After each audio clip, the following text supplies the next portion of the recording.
Are you aware that there's some toxic or disempowering patterns of behavior in your family and wondering how to be the cycle breaker for your family? Stick around, I'll share that here.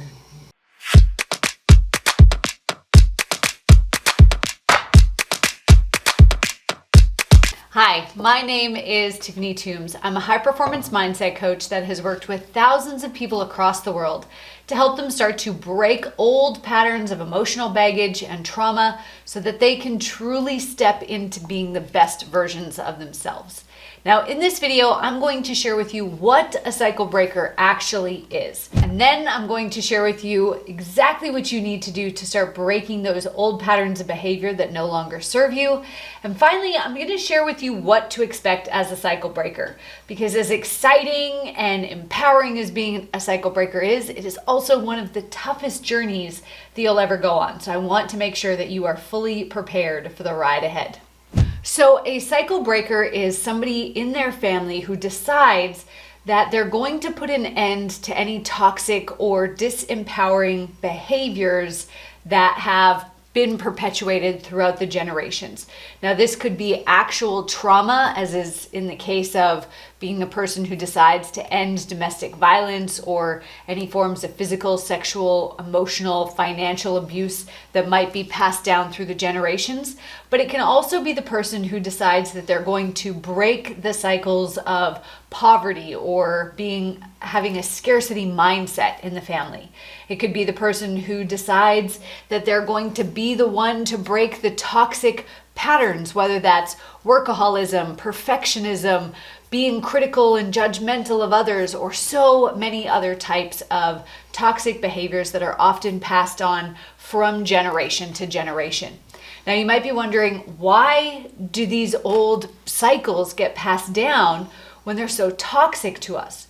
Well, the reality is that we learn how to engage in the world from our parents, and they learned from their parents, who learned from their parents, who learned from their parents, and you kind of get the picture. So a lot of times we can be repeating cycles of behavior that we don't even realize that we're doing. And this can be in big ways and in small ways. I'll give you a really crazy example of a pattern that I unknowingly perpetuated for a while until I realized that this was a thing. So my grandma was born in 1928. So she lived through the Great Depression, World War II, and so many other tense and trying times in this world before she passed away.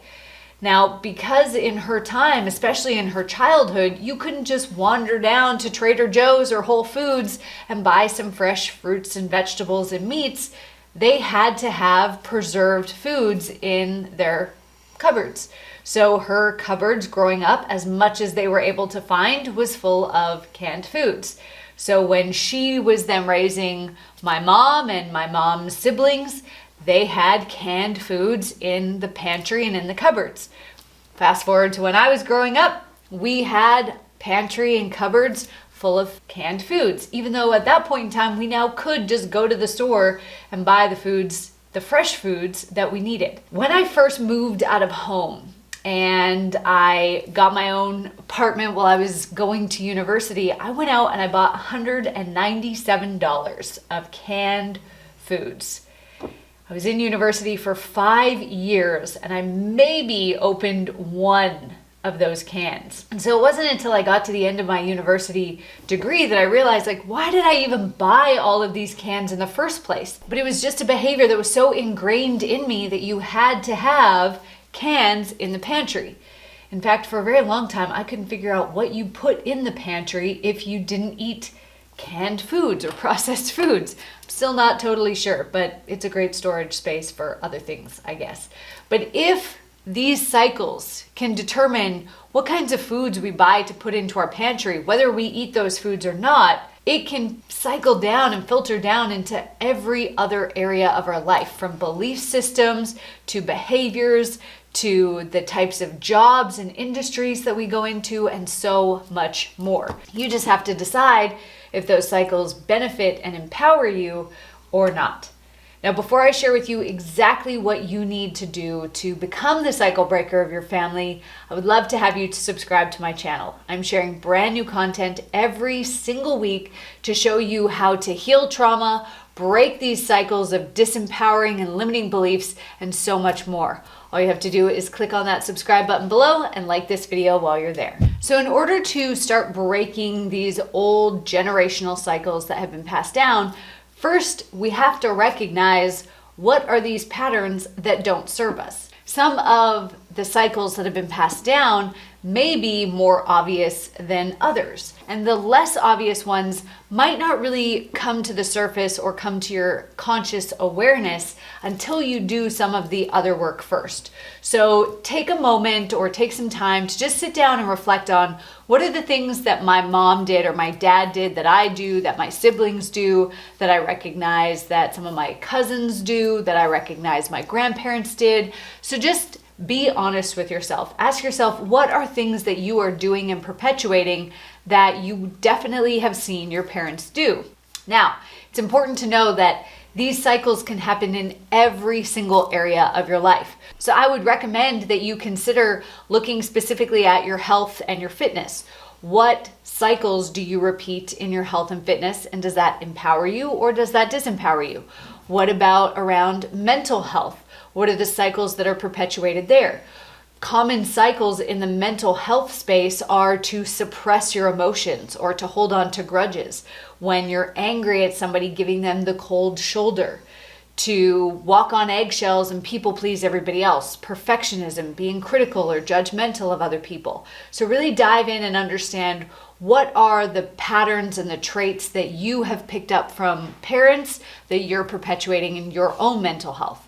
Looking at relationships with yourself. What does your self-care look like, and how does that mirror what parents or grandparents did? What does your relationship with friends and family look like? And what does your relationship with a spouse or an intimate partner look like? Because we can certainly perpetuate cycles in all three of those relationship areas. What about business and career? Oftentimes we tend to stay in the class that we grew up in. So if you grew up in the lower class or the lower middle class, you might feel like you automatically have to work hard with your hands, do backbreaking work. You might have to be in the blue collar industry. Where if you grew up middle or upper middle class, then you might believe you have to go to university and you have to work hard with your mind and you're not allowed to lift a finger to make money. If you come from a family of doctors, you might believe that you have to go on and become a doctor or a teacher or whatever it is that is perpetuated in your family. Now, it's not to say that any of these things are negative. If you're passionate about being a doctor, then absolutely follow in those footsteps. But if you have dreams of doing something else or exploring your gifts in other areas of your life, then it's important to listen to those as well. Looking at your finances, there are so many patterns around money that end up being passed down. One of the common traits that I see, or one of the common patterns that I see in people, is that they will have a generational cycle of scarcity or poverty or just a lack mentality. There's never enough. There's only just enough money to pay the bills. One generation may have had very low paying jobs and they weren't able to provide very much for their family.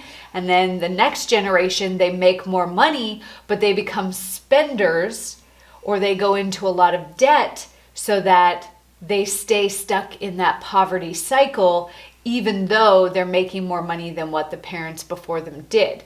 Beliefs around you have to work hard to make money, people with money are evil, or judging people with money, or judging people who want to make more money. Those are all common patterns of behavior that happen in the money space. And then you want to look at your spiritual health.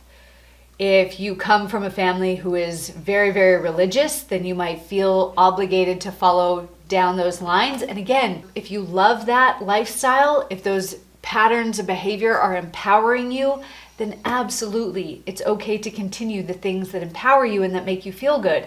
But if it comes with a side of anxiety, or if it causes you to betray yourself in order to follow those family rules, then it's probably not empowering you. And that's something that we want to look at. Once we determine what the patterns are, we have to decide to start breaking them, typically one at a time. If you attempt to break all the patterns all at once, it can very quickly become overwhelming and can push you right back into the comfort zone of following the rules. So figure out what is the pattern of behavior that's most impacting you right now, and start setting boundaries around your time, your energy, your behaviors, and start asking for what you want instead. This might require you to have some uncomfortable conversations or possibly even some difficult conversations. In the long run, it will be the best for you. And then lastly, you have to start doing your own inner healing work, which means you need to start reprogramming your limiting beliefs. You need to start healing the inner children, the younger versions of you who didn't feel seen or heard. And we need to start releasing some of that old emotional baggage that you're holding onto so that you can truly let go of those old patterns and confidently start setting those boundaries and creating new patterns of behavior that suit and serve you. Now, before I share with you what to expect as you go through this journey, I would love to hear from you. Those cycles that I talked about before, do any of them sound familiar for you? Are you seeing any patterns of behavior that may not be serving you or your family? Go to the comments below and let me know. So being a cycle breaker can be incredibly rewarding, especially in the long run when you start to see the fruits of your labor paying off. But in the short term, just like with any change, we have to go through the mud to get to the good stuff. And so that means there might be some confusion, there might be some chaos, there might be some uncomfortable conversations. Now, because you're breaking family patterns, it can also put your family, the people around you who are still repeating these patterns, into a state of fight or flight. And so oftentimes they may respond in ways that are unsupportive or negative, and that can cause you to second guess whether or not you're actually doing the right thing. Some of the comments that my clients have heard as they start breaking their generational cycles are things like, "But you would make a really great receptionist. The economy is really bad. Are you sure now's the time that you want to start that business or do that thing? Are you sure this is safe? Are you sure that this is the right move for you?" So they might express doubt in the goals or the dreams that you have. It's not actually because they doubt your ability to do it. It's because you're setting these goals and you're taking action towards these goals actually triggers their fight or flight because things are starting to change. And ultimately, as human beings, we're wired to stay the same. So when things around us start changing, then we feel like we're going to be forced to change as well. Other things that people might say are things like, "I liked you so much better before you started doing all this therapy or before you started going and doing all this healing work." "Oh, so you think you're better than us now? Who do you think you are? You've changed." So the comments that you hear may have a more judgmental, angry, or even very confrontational tone. In some cases, people do have to step away from their family or from some loved ones for a period of time or possibly even forever. And I know that that sounds really uncomfortable and it's not always ideal, and yet you're choosing between your future and your past. So you have to decide what is the best decision for you. As I said, this is the most empowering and powerful journey you'll ever go on. But just like every journey, there is some hiccups and some obstacles along the way that we have to overcome. Now, if you want more tools to help you overcome the overwhelm, the fear, the imposter syndrome that comes with being a cycle breaker in the family, I would love to share with you my 6-day Mind Mastery Challenge. In this challenge, I share with you 6 of the most powerful tools that my clients pay me thousands of dollars to have access to.